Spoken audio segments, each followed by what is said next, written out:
Ricardo Costa é o atual presidente da secção de Guimarães do Partido Socialista, uma das maiores conselheiros do país em número de militantes.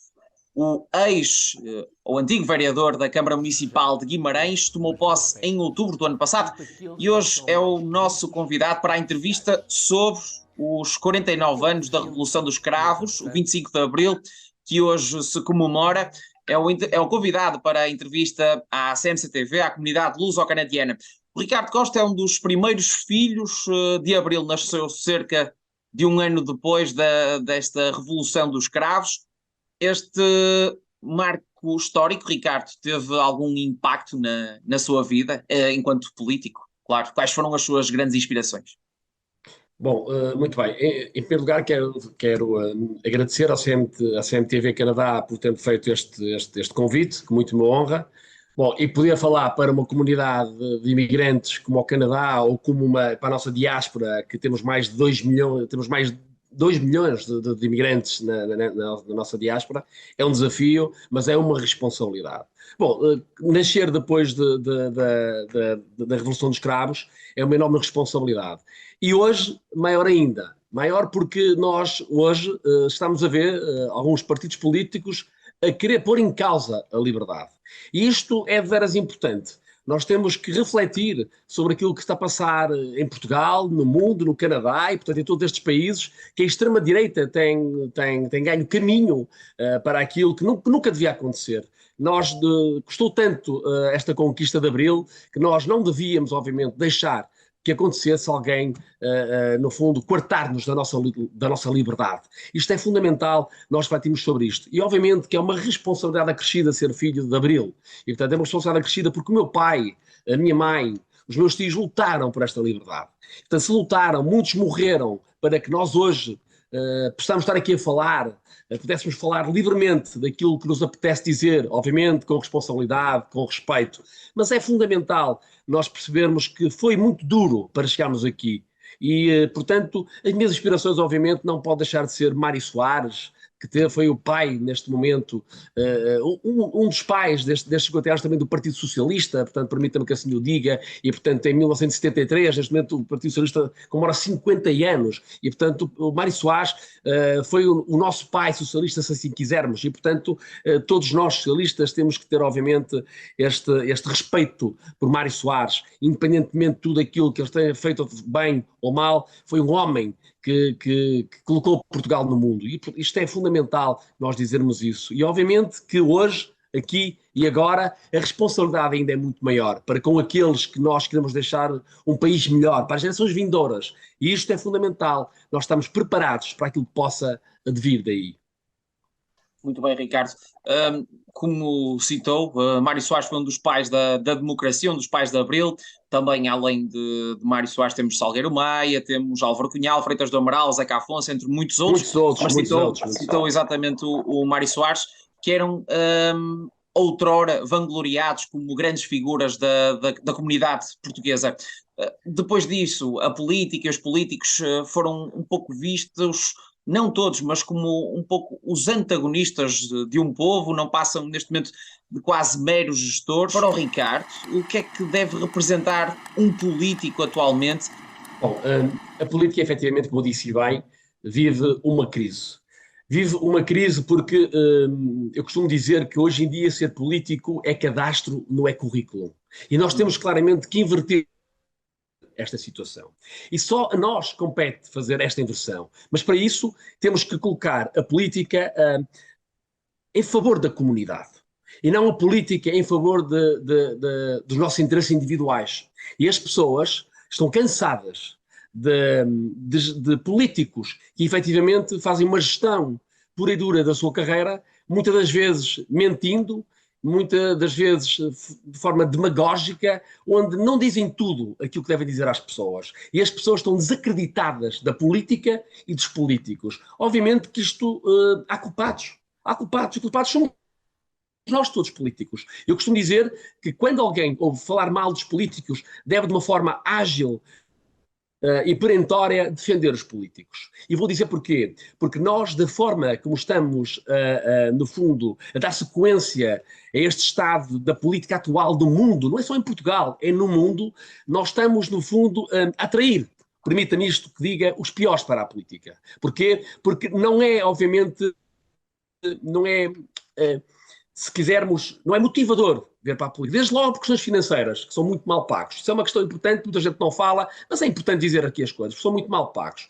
E, portanto, desde aí, os melhores distanciam-se da política. Desde aí. E depois, vir para a política é levar um carimbo de cadastro e não de currículo. E compete-nos a nós inverter isto, porque a política é fundamental à organização das sociedades no mundo. Não há país no mundo nenhum sem políticos e sem política. E faz muita diferença a política de A ou de B. Há casos claros, por exemplo, nos Estados Unidos há uma cidade que uma parte há uma cidade, não é uma cidade, é um território, que há uma parte que pertence ao México, outra parte que pertence aos Estados Unidos. E a diferença é abismal. E, do ponto de vista geoestratégico, eles estão possados no mesmo local, no mesmo sítio. O que é certo é que uma é muito mais pujante do ponto de vista industrial, económico, e outra tem carências sociais, de apoios, do ponto de vista da saúde, da educação. Ou seja, o que é que faz a diferença? São efetivamente os políticos e as políticas que são feitas. E, portanto, nós temos que começar a compreender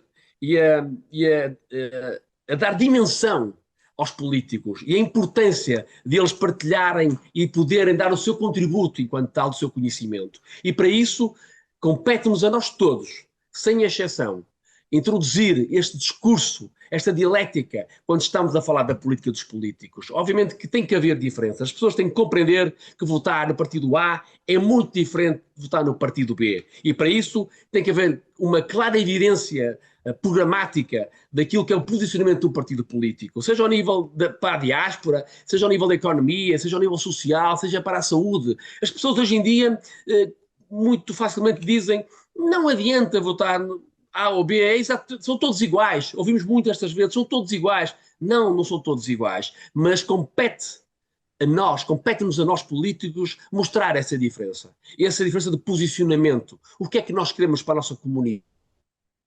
E a comunidade deve estar sempre presente em detrimento do individualismo. E muitas das vezes nós vemos, maioritariamente das vezes, permita que diga, os políticos a defender os seus interesses individuais. E isto é que não pode acontecer, porque as pessoas percebem e compreendem. E foi ao longo de muitos anos, não todos, é verdade, mas ao longo de muitos anos, outros olharam apenas para a sua carreira e não para o seu país. E isto é que não pode acontecer. E, obviamente, mais os imigrantes que estão lá fora e que sentem o seu país, que sentem orgulho na sua bandeira, no seu hino, e reconhecem muito esta saudade de estar cá, mas estar lá e ouvir falar bem do seu país, isto é crucial para que um dia eles possam regressar. E até haver políticas ativas em que incentive o regresso, quer de imigrantes do Canadá, dos Estados Unidos, da França, da Espanha. Portanto, nós queremos que eles regressem. Obviamente, que regressem com sustentação, com empregabilidade e com o nível de vida que têm nesses países. Obviamente que não vai ser possível regressar todos, mas conseguirmos atrair todos aqueles que possam regressar em condições minimamente aceitáveis seria fantástico, no fundo. O Ricardo, que faz política em Guimarães atualmente, já foi ex-vereador autárquico da cidade de Berço. Curiosamente, no Canadá, mais precisamente na cidade mais populosa do país, Toronto, há uma portuguesa de Vila Franca de Xira, tem 47 anos e que também foi vereadora do Pelouro da Habitação de Toronto, da Câmara Municipal de Toronto. Ela vai concorrer às eleições agora, que estão marcadas para junho, e ela vai concorrer a presidente da Câmara Municipal da cidade de Toronto, a cidade mais populosa do Canadá, que é Ana Bailão. Esta portuguesa começou, no fundo, já começou muito antes de ser vereadora, mas o Ricardo, que também foi vereador da cidade de Berço, ambiciona também chegar a presidente, líder da autarquia, acha que é um caminho natural para quem entra na política neste meio? Muito bem, bom, fui vereador, efetivamente, do mandato de 2013 a 2021, 2 mandatos, na Câmara Municipal de Guimarães, e eu costumo dizer que nós não podemos, obviamente, não nos podemos demitir das nossas responsabilidades. E eu, enquanto Presidente do Partido Socialista de Guimarães, tenho uma responsabilidade perante os militantes de Guimarães que me elegeram e que acreditaram numa equipa que eu apresentei e num programa que eu apresentei, mas também perante os guimaranenses que me conhecem bem. Eu estive 8 anos na Câmara Municipal de Guimarães como vereador em diferentes pelouros, desde a economia, às finanças, ao desporto, à moderação administrativa, aos sistemas inteligentes, aos fundos comunitários, ao património, portanto tive uma série de pelouros e conheço bem quer o concelho, quer o município. E isto são condições necessárias para que quem quer, obviamente, ou ambiciona ser Presidente de Câmara, ter, obviamente, um conhecimento quer interno do município, quer, obviamente, externo do nosso concelho. E, portanto, eu diria que estou disponível para aquilo que os militantes do Partido Socialista queiram colocar nas minhas mãos. E isso é uma responsabilidade que, obviamente, eu não me escusarei. E, portanto, são responsabilidades que eu pretendo, obviamente, assumir, mas que acontecerão no momento certo, na hora certa. Serão esses os momentos. E, portanto, como a senhora vereadora da Câmara do Canadá também, eu não sei qual é a cidade, mas do Canadá, do Toronto, também posso candidatar à Câmara, obviamente que já tenho conhecimento profundo do município, eu também aqui em Guimarães, obviamente conheço totalmente o município e o Conselho de Guimarães, e obviamente seria um orgulho que os militantes do Partido Socialista e que os guimaranenses, em 2025, se o candidato à Câmara for eu, ser eleito Presidente de Câmara, que obviamente não vejo com isto com sobranceria, mas terei todas as condições, obviamente, para executar o mandato que os guimaranenses me confiarem. E, portanto, obviamente que sim. Quando pergunta se estou disponível para ser candidato à Câmara, sim, estou disponível. E é um percurso natural, digamos assim, para quem já teve 2 mandatos na Câmara de Guimarães, poder, obviamente, em 2025, poder ser candidato. Mas, obviamente, que isso coloca-se nas mãos de quem decide, na mão da Comissão Política de Guimarães, e obviamente são eles que vão escolher o seu candidato à Câmara. E nesse sentido, aquilo que eu estou disponível é para que todos façam parte de um projeto ganhador. E isso é claro e inequívoco, sem colocar ninguém de fora. Todos contam. No Partido Socialista ninguém se pode demitir das suas responsabilidades. E é nesse pressuposto que eu estou cá para agregar a todos. Muito bem, Ricardo. Este ano vamos passar um bocadinho à parte ao âmbito da imigração. Este ano celebram-se os 70 anos da imigração portuguesa no Canadá, os primeiros portugueses a chegarem ao país. Atualmente, incluindo luso-descendentes, existem 500 mil cidadãos de origem portuguesa. Aqui peço-lhe um exercício, Ricardo. Celebramos os 49 anos de Abril, precisamente no dia 25 de Abril, e os 70 anos da imigração portuguesa no Canadá. Se o Portugal de 1953, ou seja, quando foram os primeiros portugueses para o Canadá, mas se o Portugal de 1953 fosse o Portugal de 2023, ou seja, estamos a falar de um país livre, seria possível que o Canadá tivesse assim uma grande diáspora de cidadãos lusos? Bom, eu acho que independentemente do ano em que nós estamos, seja 73, seja 2023, é sempre possível as pessoas emigrarem. E, portanto, neste momento, eu costumo dizer que nós vivemos num espaço global. E, portanto, hoje em dia, até muitas das pessoas estão em Portugal e trabalham para os Estados Unidos, para o Canadá, ou seja, para qualquer país. E, portanto, que hoje em dia, a facilidade de conectividade que existe permite-nos que haja uma globalização, se quisermos, do ponto de vista profissional. Mas não é isso que estamos a falar. Efetivamente, estamos a falar é imigração. Agora, obviamente que há pessoas que procuram outras oportunidades. Não estando satisfeitas com o seu país, procuram oportunidades, ou por força de um casamento que surgiu por alguém que tem familiares noutro país, ou por força de oportunidades que surgem momentaneamente do seu país até para ir para outro país, e obviamente todos almejam melhores condições financeiras para si e para a sua família. Então nós não devemos, obviamente, cortar as asas a quem quer voar.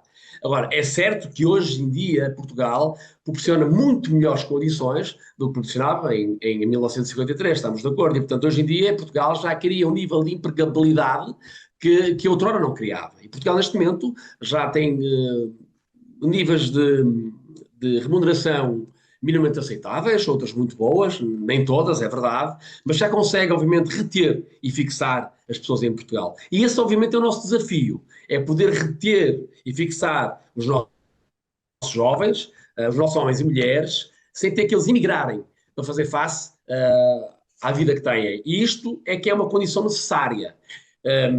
Não podemos competir com alguns países, estamos de acordo, mas também temos que perceber que os níveis de vida também noutros países são muito mais caros.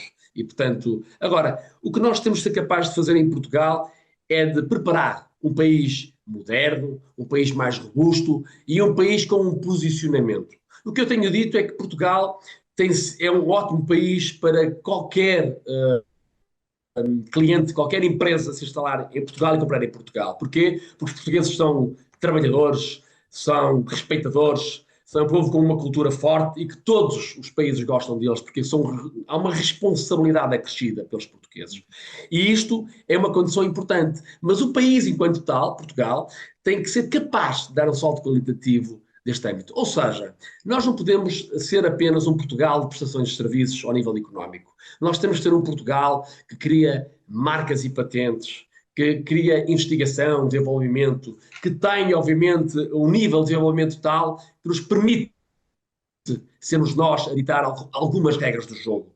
Eu costumo dizer que quando nós pensamos numa Alemanha, nós pensamos em marcas como BMW, Mercedes, quando pensamos nos Estados Unidos, pensamos em desenvolvimento e investigação, portanto, startups, empreendedorismo, portanto, um nível de inovação constante.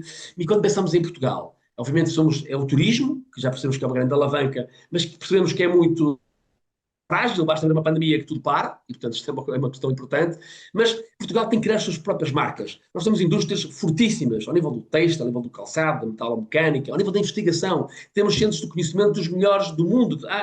Neste momento estamos numa zona em que temos a Universidade de Minho está nas 500 maiores universidades e melhores. E portanto temos que ser capazes de valorizar todo este conhecimento que se produz lá. E a única forma de nós podermos fazer isto é com políticas públicas, obviamente, focadas, com claramente um sentido de agregação e de simbiose entre o conhecimento, o tecido empresarial e a governação. Esta tríplice hélice tem que ser montada para que sejamos capazes de criar marcas ao nível da indústria. Nós temos que ser um país não só de prestadores de serviços, mas de quase criadores de necessidades. Nós podemos ditar algumas regras de jogo no mercado. E isto é fundamental para que sejamos vistos com olhos não só de um país bom para viver que somos, é verdade, é seguro, um país também que neste momento é competitivo, é verdade, mas que não paga tão bons salários como outros países. E isto é fundamental, quer para fixar os jovens cá, quer atrair novamente aqueles que saíram há mais de 10 anos para fora, que é um capital intelectual fundamental, que Portugal pagou para formar e que os perdeu, e que nunca mais os volta a ver. E isso é que tem que parar de existir. Obviamente, a exportação de propriedade intelectual vai sempre, mas eu quero que ela exista dentro do meu país, com o contributo do meu país, e não de forma a que essa propriedade possa ir conjuntamente com a pessoa física para outro país. E isso é que eu não quero. Eu quero é que o meu país seja atrativo para que este capital humano e intelectual se fixe em Portugal, pagando melhores salários. Muito bem, Ricardo. Acabou por me responder quase à última pergunta que tinha para si, que era sobre como é que vê o Portugal de hoje. Já me respondeu. O que eu queria era uma mensagem final para a comunidade luso-canadiana. Bom, uma mensagem final é que eu gostava de dizer é que tudo muda. A economia muda, a indústria muda, o conhecimento muda, a investigação muda. Mas há uma coisa que nunca pode mudar, que é a dignidade humana. Isto é fundamental. E, portanto, aquilo que eu quero deixar aqui uma mensagem clara é que saibamos todos fazer parte desta dignidade humana. Estejamos nós em Portugal, ou no Canadá com portugueses, ou em França com portugueses, ou na Alemanha com portugueses. Portanto, tudo pode mudar, menos o respeito da vida e da dignidade humana.